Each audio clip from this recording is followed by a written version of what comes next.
এই কাজটা বাংলাদেশ করেছিল রাওয়ালপিন্ডিতে, এই কাজটা বাংলাদেশ করেছে মিরপুর এবং সিলেটে। পাকিস্তানের বিপক্ষে টানা 4 টেস্ট ম্যাচ জয়, বাংলাদেশ দলেরও প্রথমবারের মতো টানা 4টা টেস্ট ম্যাচ জয়।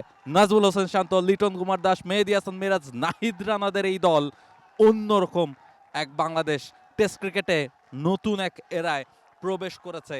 এই বাংলাদেশ, যে বাংলাদেশ এভাবেই ক্রিকেটটা খেলে, ডোমিনেটিং ক্রিকেটটা খেলে, বডি ল্যাঙ্গুয়েজ, অ্যাটাকিং, যেটা নিয়ে অনেক প্রশ্ন হয়েছে, অনেক আলোচনা হয়েছে, তবে সেই আত্মবিশ্বাসটা তারা মাঠে রাখতে চায়। এই আত্মবিশ্বাসটা দেখিয়েই তারা ক্রিকেটটা খেলতে চায় এবং সেই আত্মবিশ্বাসী দিন শেষে তাদেরকে মাঠে পারফর্ম করতে হেল্প করেছে এবং দিন শেষে তারা সিরিজ জিতেছে, পাকিস্তানকে হোয়াইট ওয়াশ করেছে, পাকিস্তানের মাটিতে হোয়াইট ওয়াশ করেছে। এবার নিজেদের ঘরের মাঠে খেলা ছিল, চ্যালেঞ্জ ছিল বাংলাদেশের সামনে। প্রথম ম্যাচটা বাংলাদেশ জিতেছে ডোমিনেটিংভাবে এবং সেকেন্ড ম্যাচটাতে নানা রকম শঙ্কা জেগেছে। বেস্ট ইনগ্রিডিয়েন্ট ও ইউরোপীয় মেশিনে তৈরি মজাদার কেক ফ্যান্টাস্টিক, যে ফানে সবাইকে টানে।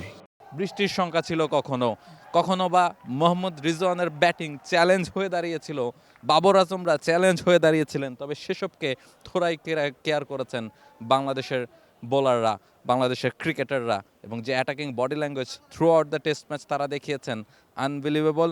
এবং সেই ক্রিকেট থেকেই বাংলাদেশ জিতেছে এবং এই জায়গাটা থেকে বাংলাদেশ যেভাবে পারফর্ম করেছে সেটা নিশ্চয়ই বাংলাদেশ ক্রিকেট ইতিহাসেই একটা নতুন, পাকিস্তানের সাথে টানা 4টা টেস্ট ম্যাচ জয় এবং বাংলাদেশেরও প্রথমবারের মতো টানা 4টা টেস্ট ম্যাচ জেতা, আনবিলিভেবল অ্যাচিভমেন্ট। এবং এই দলটা নতুন একটা দল কিনা, it's a big win, big statement এবং বার্তা দেয় একটা জয়। আপনি যদি জয়ের মার্জিনটা দেখেন 67 রান, বাংলাদেশ কখনো কখনো মনে হয়েছিল একটু চাপে আছে কিনা, তবে ক্রিকেটাররা জানতো যে 437 রান করে ক্রিকেটে কখনো 150 বছর ইতিহাসে কেউ কোনো ম্যাচ জেতেনি।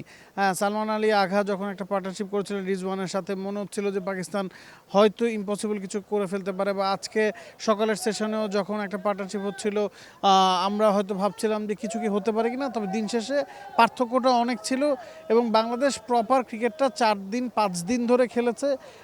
ব্যাট হাতে ডমিনেট করেছে, বল হাতে ডমিনেট করেছে এবং কখনো কখনো বাংলাদেশ পিছিয়ে ছিল, সেখান থেকে ঘুরে দাঁড়িয়ে এই জয়, সেটা আসলে একটা বড় বার্তা দিচ্ছে। অ্যাবসলিউটলি বাংলাদেশ নতুনভাবে খেলেছে ক্রিকেটটা এবং দারুণভাবে ম্যাচ জিতেছে, সিরিজ জিতেছে, পাকিস্তানকে হোয়াইট ওয়াশ করেছে। For more updates, subscribe to our YouTube channel and click on the bell icon. Follow us on Facebook and Instagram. Download T-Sports app to enjoy exciting games and highlights. Visit tsports.com.